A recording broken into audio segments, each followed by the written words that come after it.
होते तब हो रहे हैं। देखिए, दंगे तो नहीं हो सकते, आप लाके धर्म को आप ही ला रहे हैं। दंगे नहीं हो सकते। उसका कारण है कि गवर्नमेंट बहुत सत्ताई है और पैट्रियट गवर्नमेंट है।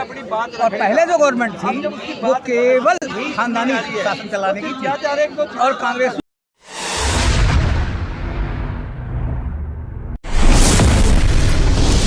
बस मेरे एंड से आप नाम क्या सर आपका?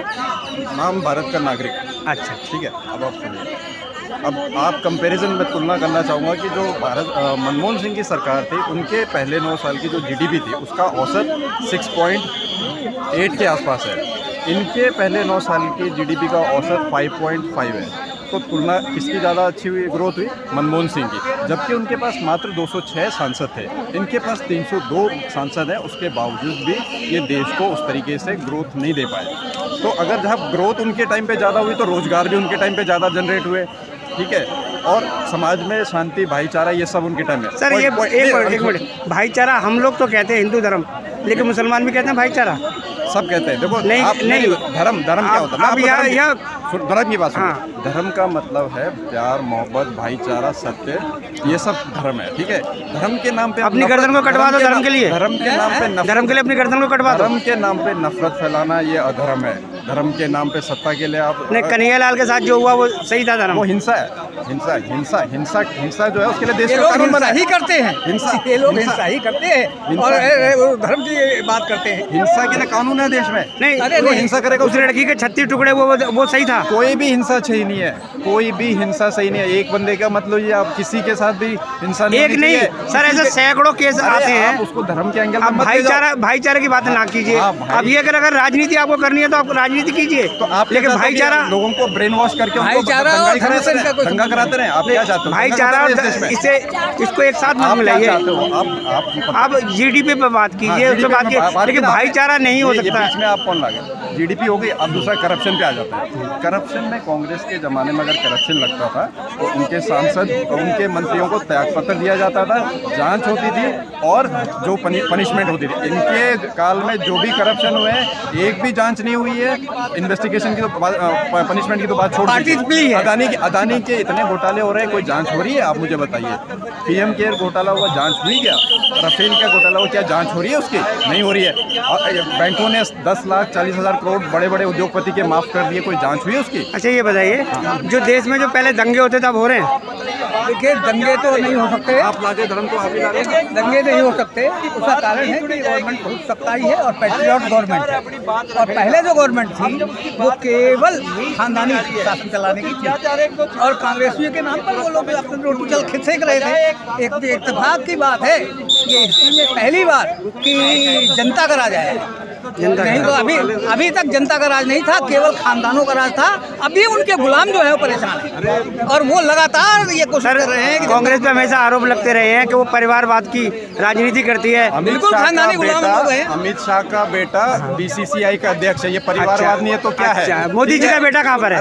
खाली मोदी जी का बेटा कहाँ पर है, ये बताइए। मोदी से चल एक लाल बहादुर शास्त्री से नहीं, प्रधानमंत्री का बेटा कहाँ पर है? प्रधानमंत्री नेहरू जी का बेटा मैं बता सकता हूँ कहाँ पर है। आप यार, मैं आपको क्या कह रहा हूँ? मैंने कहा अमित शाह का बेटा बीसीसीआई का अध्यक्ष है, वो परिवारवाद नहीं है?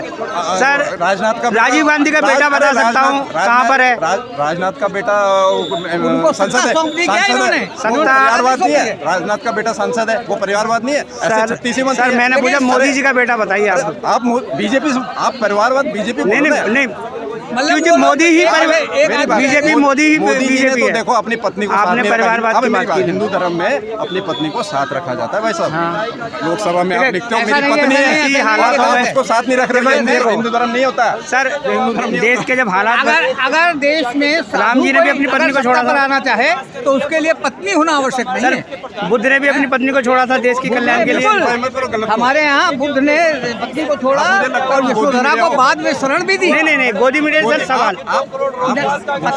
देखिए, पत्नी आवश्यक नहीं है, पत्नी अपनी जगह है। अगर वो पत्नी और नहीं पत्नी कोई आवश्यक नहीं, ये फैमिली चार्ज है। इसका मतलब पॉलिटिक्स से नहीं। प्रधानमंत्री होना को पत्नी को साथ रखना कोई जरूरी है क्या?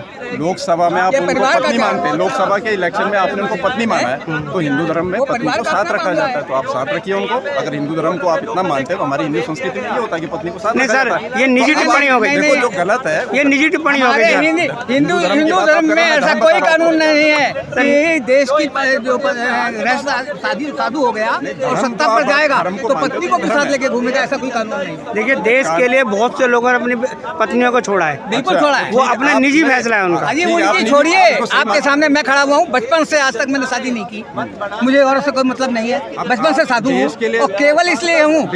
और सबसे पहले इंदिरा गांधी के खिलाफ मेरी किताब निकली है 1958 में, जिसका नाम है चुनौती। सर ये जवान जो खड़े हैं अपनी पत्नियों को 1-1 साल तक छोड़ के देश की सेवा करते हैं, क्या ये भी गलत है?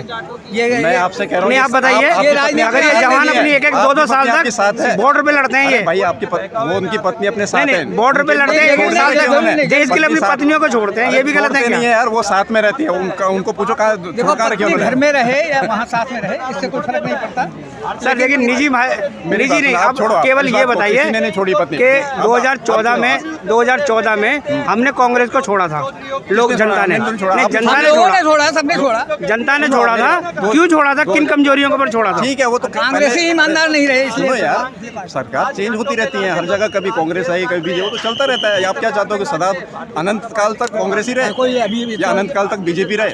इनको अधिकार है पूरा बीजेपी रहे, आंदोलन करने कांग्रेस ये चाहते हैं क्या? लेकिन इनको वोट मिल जाएंगे, ये बात डेमोक्रेसी है, जिसको जनता चुनेगी वो बनेगा। आपको मैं अगला सर अब किसको आना चाहिए, अब किसको आना चाहिए? इंडिया गठबंधन को आना चाहिए, क्योंकि जिस तरीके से तानाशाही चल रही है, इस तानाशाही के खिलाफ लोगों को उठना चाहिए। 143 लोगों को बाहर फेंक दिया संसद से। ये अगर लोगों की आवाज़ को पूछोगे तो इंडिया गठबंधन आएगा। लोग अपोजिशन के पास 60% वोट शेयर है और वो अगर एकजुट हो गए तो ये हार जाएंगे। आप 2019 का वोट शेयर उठाएंगे, 39% बीजेपी के पास होगा, बाकी अपोजिशन उस समय बिखरा हुआ था। अच्छा, लोग कहते हैं ईवीएम में कमी है। ईवीएम में सुधार होना चाहिए, ईवीएम की प्रक्रिया में सुधार होना चाहिए। उसमें जो पहले कहते थे उसको होना चाहिए, वोटर को दो, वोटर उसको वेरीफाई करके साइन करके दूसरे डब्बे में डालेगा और उसको फिर आप काउंटिंग करिए, 100% काउंटिंग करिए, उसको फुल प्रूफ बनाइए। लोकतंत्र ये नहीं है बीजेपी, कल कांग्रेस भी आएगी, कोई और भी आएगा। इलेक्शन उसका जो काउंटिंग है वो फुल प्रूफ होना चाहिए। लोकतंत्र के साथ पवित्रता बनी रहनी चाहिए उसकी। सर ईवीएम को तो कांग्रेस ही लेकर आई थी, लिहाने से कोई बात नहीं। अगर किसी चीज में अगर कोई बुराई है तो उसको दूर करो ना। वो बोल रहे हैं कि उनको विश्वास नहीं, आप अगर उसमें कोई खामी है उसको दूर करिए। पर्सन के रूप में लेके आने से क्या मतलब है? सर एक बात बताइए, कांग्रेस जनता तक नहीं पहुंच पा रही, ये क्या कहा? ये पहुंच भी नहीं पाएगी, हार जाएंगे, हल्ला करके हार जाएंगे। जनता कांग्रेस तक नहीं, ये कांग्रेस जनता तक नहीं पहुंच पा रही। छत्तीसगढ़ में कितना हल्ला मचा लिया, राजस्थान में कितना हल्ला मचा लिया।